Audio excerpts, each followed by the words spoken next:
नमस्कार। आज हम बात करेंगे उस जगह की जो पूरी दुनिया में एलियंस और यूएफओस के लिए सबसे ज़्यादा मशहूर है। मैं बात कर रहा हूँ एरिया 51 की। ये अमेरिका के नेवाडा में स्थित एक जगह है जिसको बहुत लंबे समय तक यूएस गवर्नमेंट ने इसके एग्जिस्टेंस को ही नकारा था, लेकिन बाद में इसको एक्सेप्ट किया गया। ये कहाँ पे है, इसका इतिहास क्या है, यूएफओस के साथ में ये कैसे जुड़ा, इसके बारे में आज हम जानने की कोशिश करेंगे। बेसिकली एरिया 51 को बनाया गया था अमेरिका और सोवियत रशिया की कोल्ड वॉर के समय पे as a testing and development facility for aircrafts. 1950s के सारे इंपॉर्टेंट स्पाई एयरक्राफ्ट जो हैं उनकी टेस्टिंग और डेवलपमेंट का काम इस एरिया 51 में ही किया गया था। 29 अगस्त 1949 को रशिया अपना पहला न्यूक्लियर टेस्ट करता है जिसका कोड नेम था फर्स्ट लाइटनिंग। और उस समय यूएस के पास में कोई सैटेलाइट वगैरह की सुविधा भी नहीं थी, इसलिए वो इसका किसी भी तरीके से पता नहीं कर पाते। अमेरिका के जो प्रेसिडेंट होते हैं ड्वाइट आइजनहावर, वो इस चीज़ की मांग करते हैं कि कोई ऐसी सीक्रेट लोकेशन हमारे पास में होनी चाहिए जहाँ पे हम high altitude reconnaissance programme start कर सकें, कुछ ऐसा स्पाई प्रोग्राम कर सकें जिससे हम रशिया की इन गतिविधियों पे नज़र रख सकें। ऐसे में दो सीआईए एजेंट्स को ऐसी किसी लोकेशन को ढूंढने का काम दिया जाता है और एनी जैकबसन अपनी किताब area 51 and uncensored history of American top secret military base में ये क्लेम करती हैं कि उन्होंने किस तरीके से नेवाडा के सूखे हुए लेक बेड के बीच में इस सीक्रेट बेस को ढूंढा। ये लेक बेड जो था इसे ग्रूम लेक के नाम से जाना जाता था, अब इसे एरिया 51 कहते हैं। It was a vast, dry lake bed known as Groom Lake. Today it's known by another name, Area 51. इससे पहले भी ये पूरा का पूरा एरिया जो था ये क्लासिफाइड लोकेशन ही थी, क्योंकि यहाँ पे 1950 से लेके 1990 तक यूएस के जो न्यूक्लियर टेस्ट होते थे वो किए जाते थे। ये अमेरिका का लार्जेस्ट गवर्नमेंट ओन्ड लैंड भी है जो लगभग 12,000 स्क्वायर किलोमीटर का है। इसे Nevada test and training range के नाम से जाना जाता है। अब जैसे कि मैंने बताया कि एक न्यूक्लियर टेस्ट साइट थी, तो ऑब्वियसली ये आबादी से बहुत ज़्यादा दूर थी। ये एक बहुत बड़ा रेगिस्तान था, उसके बीचों बीच बना हुआ ट्रेनिंग फैसिलिटी था, न्यूक्लियर टेस्ट फैसिलिटी था, और वहीं पे एरिया 51 को भी बनाया जाता है और इसी वजह से यहाँ पे काफ़ी सीक्रेसी भी रखी जाती है। 1953 में जो ड्वाइट आइजनहावर थे प्रेसिडेंट अमेरिका के, वो सीआईए के साथ एक कोवर्ट प्रोग्राम बनाते हैं जिसका नाम था प्रोजेक्ट एक्वाटोन। इसमें $22 मिलियन का बजट दिया जाता है एक ऐसे प्लेन को बनाने के लिए जो बिना रिफ्यूलिंग के 4,800 किलोमीटर तक चल सके और 320 किलोग्राम का कैमरा कैरी कर सके। साथ ही साथ में ये एटलीस्ट 21,000 मीटर की ऊंचाई पे उड़ सके ताकि ये किसी रडार की रेंज में ना आ सके और कोई एंटी एयरक्राफ्ट मिसाइल इसको गिरा ना सके। इसी प्रोजेक्ट के परिणाम स्वरूप बनता है लॉकहेड U-2 स्पाई प्लेन। अगले कई साल तक अमेरिका इस U-2 प्लेन की मदद से सोवियत रूस के ऊपर जासूसी करता रहता है और किसी को भी इस चीज़ का पता तक नहीं लगता। लेकिन 1 मई 1960 को रशिया एक U-2 प्लेन को अपनी मिसाइल से मार गिराता है, जिसमें एक सीआईए के पायलट फ्रांसिस गैरी पावर्स की मौत भी हो जाती है। और अमेरिका का जो ये राज था कि वो रशिया की जासूसी कर रहा है ऐसे किसी एयरक्राफ्ट से, वो भी सारी दुनिया के सामने खुल जाता है। Pilot Francis Gary Powers was shot out of the sky in his U-2, his aircraft destroyed. Years of hard-won secrecy for the U.S. intelligence community were wiped out in a moment. अब CIA पे और advance spy plane बनाने का दबाव बन जाता है और उसके जवाब के तौर पे बनाया जाता है लॉकहीड SR-71 ब्लैकबर्ड। ये आज की डेट में भी दुनिया का सबसे फास्टेस्ट फ्लाइंग प्लेन है, जिसकी max speed 3,400 kilometres per hour तक की है और ये 24,000 मीटर तक की हाइट पे उड़ सकता है। अब इतनी हाइट पे इतनी स्पीड में उड़ने वाले प्लेन को किसी भी रडार से पकड़ना या किसी मिसाइल से मार के गिराना ऑलमोस्ट इम्पॉसिबल है। अब ये बात हुई इसके मिलिट्री वाले इतिहास की। अब इसका नाम यूएफओज और एलियंस के साथ में कैसे जुड़ता है, इस बारे में बात करते हैं। 24 जून 1947 में एक प्राइवेट पायलट थे, केनेथ एर्नोल्ड। ये क्लेम करते हैं कि इन्होंने सिएटल शहर के पास में पहाड़ी पे 9 चमकीले यूएफओज देखे, जो लगभग 1200 माइल्स पर आवर की स्पीड पे उड़ रहे थे। Strange flying discs have been whizzing at 1200 miles an hour over the western United States. इनका जो ये क्लेम होता है, इसके 2 हफ्ते के अंदर अंदर ही यूएस के हर जगह से यूएफओज देखे जाने की खबरें आने लग जाती हैं। इसके 3 हफ्ते पहले न्यू मैक्सिको में मैक ब्रेजिल नाम के एक व्यक्ति थे, जिन्हें खेत में कुछ मशीनी मलबा टाइप का मिला था, जैसे टिन फॉयल, रबर, पतली वुडन बीम्स वगैरह। उस समय उन्होंने इस पर ज़्यादा ध्यान नहीं दिया था, लेकिन जब ये यूएफओ का हंगामा मचा तो फिर ये अपना ये सारा का सारा मलबा लेके 7 जुलाई 1947 को रोजवेल के शेरिफ जॉर्ज विलकॉक्स के पास में पहुंच जाते हैं। उनके थ्रू इस पर ध्यान जाता है आर्मी के कर्नल विलियम ब्लैकहार्ट का, जो वहीं की रोजवेल आर्मी एयरफील्ड के कमांडिंग ऑफिसर थे। जब ये मलबा उनको मिलता है, उसके अगले ही दिन रोजवेल आर्मी एयरफील्ड की तरफ से ये स्टेटमेंट दिया जाता है कि 509th bomb group of 8th air force को फ्लाइंग डिस्क मतलब यूएफओ का मलबा मिल गया। हालांकि इसके अगले ही दिन यूएस आर्मी इस बात को नकार भी देती है और ये बता देती है कि जो मलबा मिला था वो किसी यूएफओ वगैरह का नहीं था, वो एक्चुअली में एक वेदर बलून का मलबा था। और उसके सबूत के तौर पे मेजर जेस मार्सेल की कुछ फोटोज भी रिलीज की जाती हैं, जिसमें वो ये वेदर बलून के टुकड़े वगैरह पकड़े हुए दिखाई देते हैं। उसके बाद धीरे धीरे ये बात शांत होती है। लेट 1970s में फिर से एक बार ये अफवाह फैलने लगती है कि न्यू मैक्सिको के रेगिस्तान में यूएफओज देखे गए हैं और शायद उनमें से कोई एक दुर्घटनाग्रस्त भी हो गया है। शायद उस पर बिजली वगैरह गिरी है, जिसकी वजह से वो वहां पे दुर्घटनाग्रस्त हो गया। इसके बाद 1980s में वही मेजर जेस मार्सेल जो होते हैं, वो एक किताब लिखते हैं द रोजवेल इंसिडेंट नाम से। इसमें वो ये क्लेम करते हैं कि उन्होंने रोजवेल में जो मलबा देखा था वो पृथ्वी का लग ही नहीं रहा था। उनके हिसाब से वो एलियन टेक्नोलॉजी थी, वो धरती की थी ही नहीं। वो अपनी किताब में जब ये क्लेम करते हैं तो फिर इस रोजवेल इंसिडेंट की अहमियत और बढ़ जाती है। लोग ये मानने लग जाते हैं कि जो मैक्सिको का रोजवेल का जो क्रैश था वो एक एलियन शिप का क्रैश था, जिसको सरकार छुपा रही है। वो उनकी तकनीक को, एलियन टेक्निक को रिवर्स इंजीनियर करना चाहती है। शायद उनके कब्जे में कोई एलियन भी हो। अब बात यहाँ पे ये उठती है कि एरिया 51 को ही इतना ज़्यादा क्यों इस चीज़ के में बढ़ावा मिला कि यहाँ पे एलियंस वगैरह हैं या कुछ हैं। तो इसमें सबसे बड़ा श्रेय जाता है बॉब लजार को। ये एक ऐसे व्यक्ति थे जिन्होंने क्लेम किया था कि वो एरिया 51 में S4 नाम की एक फैसिलिटी है, जगह है, जहां पे उन्होंने खुद काम किया था एलियन शिप्स के ऊपर। My name's Bob Lazar. I'm known for working at a classified base known as S4 out in the Nevada desert near Area 51. And there we reverse engineered alien spacecraft. उनका Las Vegas के एक journalist थे George nap, उन्होंने एक detail interview लिया था साल 1981 में।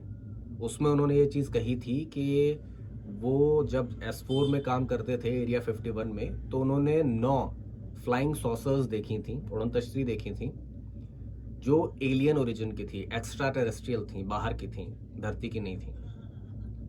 और ये खबर बताते समय उस समय ये इतने ज़्यादा डरे हुए थे कि इवन उन्होंने अपना चेहरा तक छुपा रखा था। इन्होंने कहा था इनको जान का खतरा है। बाद में तो ये फिर सबके सामने आ गए थे। आज की डेट में तो काफ़ी मशहूर शख्सियत हैं इस मामले में। Exactly what's going on up there?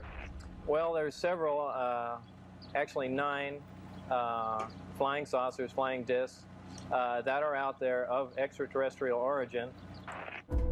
He said it's a secret that needed to be told to the world, that his life was in danger. Bob Lazare ने जॉर्ज नैप को ये भी बताया था कि वो एरिया 51 में काम करने से पहले as a physicist Los Alamos national laboratory में काम करते थे। ये वही फैसिलिटी थी जहां पे एटॉमिक बॉम्ब को डेवलप किया गया था। अब जो जर्नलिस्ट थे जॉर्ज नैप, वो ये सोचते हैं कि अगर एलियन जैसी कोई स्टोरी है इसको अगर दुनिया के सामने लाया जा रहा है, रखा जा रहा है, तो जो ये बात बता रहा है बंदा, उसकी क्रेडिबिलिटी को भी थोड़ा चेक करना पड़ेगा, बैकग्राउंड वेरिफिकेशन करना पड़ेगा। इसके लिए वो लॉस एल्मोस में जांच करने की सोचते हैं, क्योंकि अगर ऐसी किसी जगह पे जो न्यूक्लियर बॉम्ब डेवलप कर रही थी, ऐसी फैसिलिटी में अगर कोई इंसान काम कर चुका है, तो एरिया 51 में भी उसका काम करना माना जा सकता है। जब वो लॉस एल्मोस की नेशनल लेबोरेटरी में कॉल करते हैं और बॉब लज़ार के बारे में पूछते हैं, तो वो साफ मना कर देते हैं कि हमारे यहाँ ऐसा कोई बंदा काम करता ही नहीं था। ऐसे जॉर्ज नैप को थोड़ा आश्चर्य होता है, वो और इस बारे में जांच करते हैं। जब वो लॉस एल्मोस लैब की फोन बुक चेक करते हैं, तो उसमें बॉब लज़ार का नाम था। अब वो दोबारा लॉस एल्मोस नेशनल लेबोरेटरी में बात करते हैं और इस चीज़ का रेफरेंस देते हैं कि आपकी फ़ोन बुक में इसका नाम कैसे। तब फाइनली वो लोग ये बात एक्सेप्ट करते हैं कि हाँ, बॉब लज़ार वहाँ पे काम करते थे, जिससे कि उनकी जो पुरानी सारी बातें थी उनको क्रेडिबल माना जाता है कि हाँ, वो सच बोल रहे थे कि वो ऑलरेडी वहाँ पे काम करते थे। I started calling Los Alamos at first. Nope, we have no record of a guy named Bob Lazar. I got the phone book from the Los Alamos lab. There's his name in the phone book. I call him back and said, hey, he's in the phone book. They finally, sort of exasperatingly, told me, yeah, we've got a record of him being here. We found Bob Lazar to be credible about his background, his scientific training, where he had worked. इसके अलावा ये तो उनकी background की बात हो गई। एक यूएस एयरफोर्स के पायलट थे, कैप्टन डेविड फेरनहॉफ। उन्होंने एरिया 51 में 1979 से 1985 तक काम किया था और वो इस बात को एक्सेप्ट करते हैं कि एरिया 51 में S4 नाम की एक फैसिलिटी है। ऑल्दो वो ये बात बोलते हैं कि उन्होंने कभी कोई एलियन जैसी चीज़ वहाँ पे नहीं देखी, लेकिन हाँ, उनका ये भी कहना है कि उनके साथ काम करने वाले, उनके पहचान के लोग जो हैं, उन्होंने ये चीज़ कंफर्म की है कि उन्होंने बॉब लज़ार को एरिया 51 में काम करते हुए देखा है। When I was there, we knew about S4, but we didn't know what they did. And I know people that had worked for me that after I left there, they had seen Bob Lazar there. And they admitted that to me recently. Bob Lazar's statements and all the things he had said have gelled now to the point where I think he's very credible.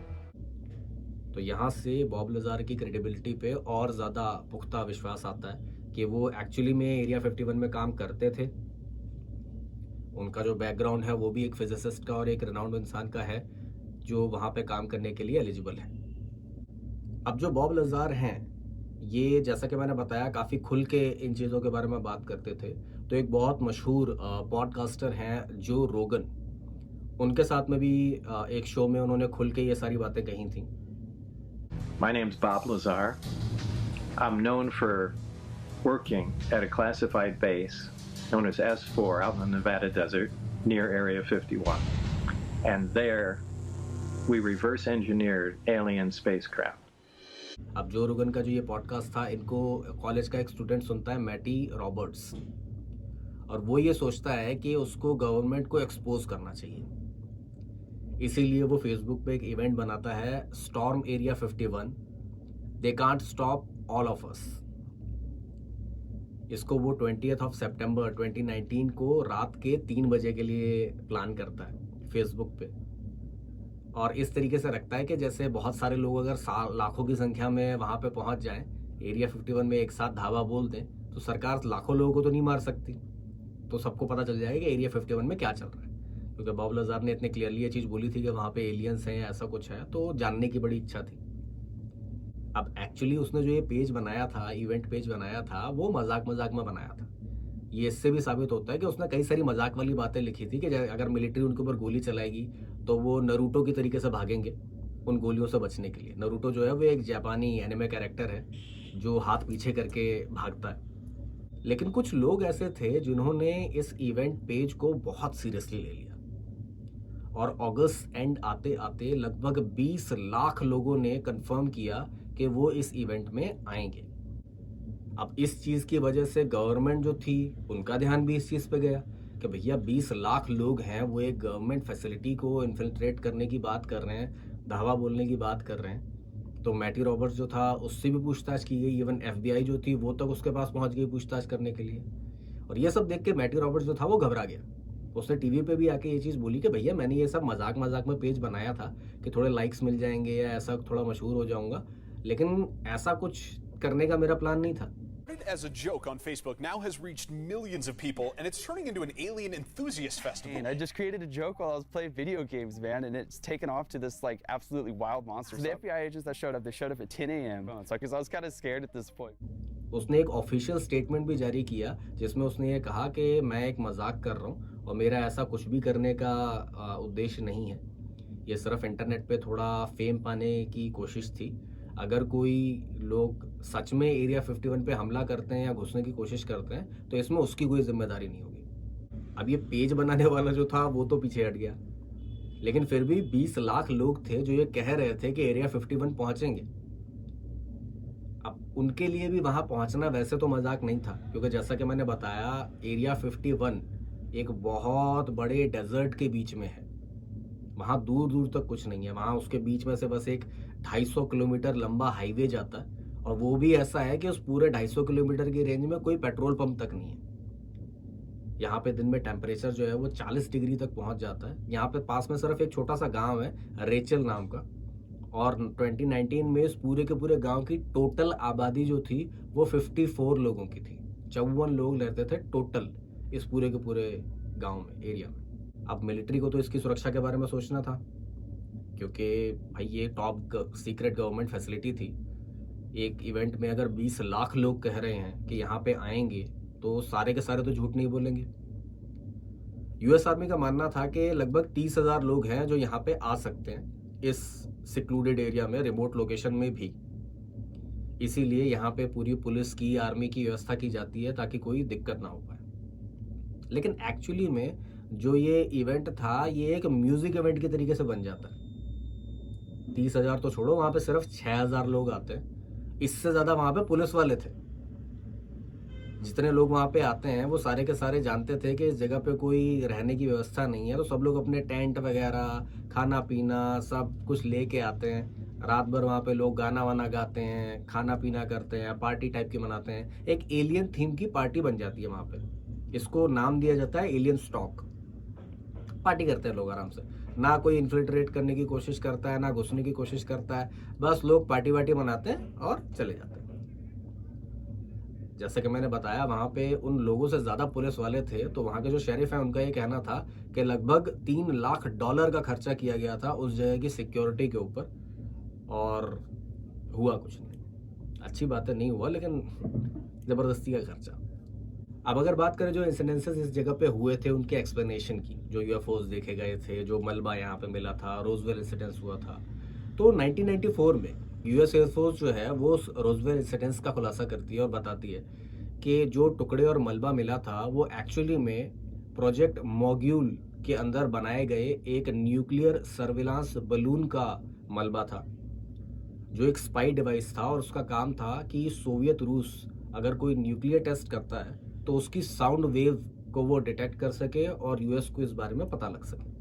अब army का जो इन उड़न तश्तरियों के बारे में explanation था वो कुछ इस तरीके से था कि जो जिस हाइट पे नॉर्मल पैसेंजर एयरक्राफ्ट उड़ते हैं उनसे कहीं ज़्यादा ऊपर मिलिट्री एयरक्राफ्ट उड़ते हैं, और उनसे भी कहीं ज़्यादा ऊपर ये स्पाई एयरक्राफ्ट उड़ते थे। तो अगर कोई भी नॉर्मल पैसेंजर एयरक्राफ्ट जा रहा है, उसको इतनी ऊंचाई पे इतनी स्पीड में कोई ऐसी चीज़ दिखेगी जिसका आकार भी फेमिलियर ना हो, तो वो उसे एक यूएफओ, अनआइडेंटिफाइड फ्लाइंग ऑब्जेक्ट ही समझेंगे, जिससे वो एलियन के साथ में एसोसिएट कर लेते थे। सेम चीज़ जो आर्मी के या एयरफोर्स के पायलट्स थे उनके साथ में भी थी, क्योंकि ये एक थोड़ा सीक्रेट प्लान था, हर एक इंसान को नहीं बताया जाता था। तो अगर कोई भी अपने से, जब उनको पता है कि भाई आर्मी एयरक्राफ्ट में, एयरफोर्स एयरक्राफ्ट में है, सबसे ऊपर हम ही उड़ते हैं, हमसे भी ऊपर कोई प्लेन है और इतनी स्पीड में उड़ रहा है, तो उनका भी ये सोचना कि भाई ये क्या एलियन टेक्नोलॉजी है, इतनी स्पीड में कैसे उड़ सकता है। तो इस वजह से इनको यूएफओ माना जा रहा था। यूएस एयरफोर्स एक प्रोजेक्ट ब्लू बुक भी बनाता है, जिसमें वो ये सारी की सारी जो यूएफओ साइटिंग है इनको चेक करता है। जब वो अपनी फ्लाइट रिकॉर्ड से इनको मिलाता है तो ज़्यादातर जो यूएफओ साइटिंग थी वो इन टेस्ट फ्लाइट से मैच कर जाती हैं, ज़्यादातर, सभी नहीं। साल 2005 में एरिया 51 के बारे में जानकारी के लिए फ्रीडम ऑफ इंफॉर्मेशन एक्ट के तहत अपील की जाती है और फाइनली 2013 में CIA एरिया 51 की एग्जिस्टेंस को एक्सेप्ट कर लेता है, क्योंकि इससे पहले ये उनकी स्पाई एयरक्राफ्ट बनाने वाली फैसिलिटी थी, तो इस वजह से वो इसकी एग्जिस्टेंस को ही नहीं मानते थे। Newly released CIA documents officially acknowledge the site for the first time. But if you're looking to gain insight into aliens or spaceships, you might be disappointed. उन्होंने इससे जुड़ी हुई जो फाइल थी वो भी डीक्लासिफाई करी और उनसे एरिया 51 की एग्जैक्ट लोकेशन पता चली कि वो नेवाडा स्टेट के मोहावी डेजर्ट में है। इसके बाद जनवरी 2017 में 13 मिलियन पेपर्स और डीक्लासिफाई किए जाते हैं, जिसमें यूएफओ साइटिंग से लेके CIA के जो एक्सपेरिमेंट्स थे उन सब के बारे में बताया जाता है। अब इतनी ज़्यादा यूएफओ और उन चीज़ों के बारे में बात हो रही थी कि 2020 में फाइनली US गवर्नमेंट जो होती है ये भी NIA और सेक्रेटरी ऑफ डिफेंस को ये डायरेक्शन देते हैं कि आप UFOs के बारे में जो भी जानकारी है उसको पब्लिक करें। और टेक्निकली वो लोग उस समय इसको UFO नहीं बुलाते थे, वो UAP बुलाते थे, क्योंकि UFO सब एलियन के ही तरीके से मानते हैं, तो उन्होंने UFO की जगह UAP वर्ड को यूज़ करना शुरू कर दिया था गवर्नमेंट ने, जिसका मतलब होता है अनआइडेंटिफाइड एरियल फिनोमेना, UAP। इसके बाद अप्रैल 2020 में ही पेंटागन जो है वो 3 वीडियो रिलीज़ करता है और ये एक्नॉलेज करता है कि 2007 और 2017 में जो लीक हुए थे वीडियोस वो बिल्कुल सच थे। अगस्त 2020 में डिफेंस डिपार्टमेंट एक UAP टास्क फोर्स भी बनाता है, जिसमें सारे के सारे UAPs को डिटेक्ट करना, एनालाइज करना और कैटलॉग करना रखा जाता है, क्योंकि टेक्निकली अगर कहा जाए कोई अनआइडेंटिफाइड चीज़ उड़ रही है तो वो नेशनल सिक्योरिटी के लिए भी एक खतरा है, तो उनको पहचानना और उनका रिकॉर्ड रखना भी ज़रूरी था। फाइनली जनवरी 2021 में और कई सारे हज़ारों पेपर्स जो हैं वो डीक्लासिफाई किए जाते हैं UFOs के बारे में CIA के द्वारा, और उनका ये कहना होता है कि अब उनके पास कोई भी ऐसी छुपी हुई इन्फॉर्मेशन नहीं है, ये लास्ट चीज़ है जो हम बता रहे हैं, यही जानकारी हमें UFOs के बारे में है और अब हम सब कुछ जनता को बता चुके हैं, अब कुछ हमारे पास सीक्रेट नहीं रह गया। हालांकि जो ये पेपर्स वगैरह होते हैं इनमें कई सारी मिस्टीरियस बातें भी निकल के आती हैं, जैसे कुछ धमाकों के बारे में बात की गई है, रशियन शहरों के बारे में, अज़रबैजान के कैपिटल बाकू के ऊपर कुछ उड़ते हुए अजीबोगरीब ऑब्जेक्ट दिखाई दिए थे। तो ये सारी चीज़ें भी हैं जो इसमें दिखाई और बताई जाती हैं। तो फाइनली अगर कहा जाए तो US गवर्नमेंट जो है वो खुद भी इस बात को एक्सेप्ट करती है कि ऐसे कई सारे इंसिडेंसेस हैं जो उनके पायलट्स ने देखा है, जो UAPs उन्होंने देखे हैं, जिनके बारे में उनको भी जानकारी नहीं है। A lot of different data sets that came in that we looked at, tried to figure out what they were. There were some that turned out to be weather balloons, for example. In fact, there were several, but there were many that there is not enough data and sensor data. When we had a lot of sensor data on some of them, that we couldn't determine what they. बात की जाए अगर area 51 की, तो जो Nevada state है उन्होंने अपनी इस UFO वाली मशहूरियत को भुनाने की कोशिश करी। 1996 में उन्होंने अपने हाईवे का नाम जो है वो एक्स्ट्रा टेरेस्ट्रियल हाईवे ही रख दिया। वहाँ पे कई सारी ऐसी चीज़ें हैं जहाँ पे एलियन वगैरह दिखाए जाते हैं कि उनको कम से कम टूरिस्ट वगैरह का ही फ़ायदा मिल जाए, उसी से उनकी इकोनॉमी को कुछ फ़ायदा हो जाए। तो ये थी बात एरिया 51 के बारे में। आज भी वहाँ के कई सारे ऐसे राज हैं जो राज ही हैं।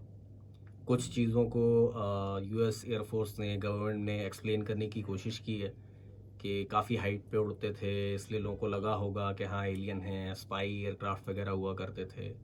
लेकिन वहीं पे अगर बात की जाए बॉब लज़ार की, उनकी थ्योरीज़ की, और वैसे ही कई और लोगों की, तो उन्हें एक्सप्लेन करना अभी भी थोड़ा सा मुश्किल है।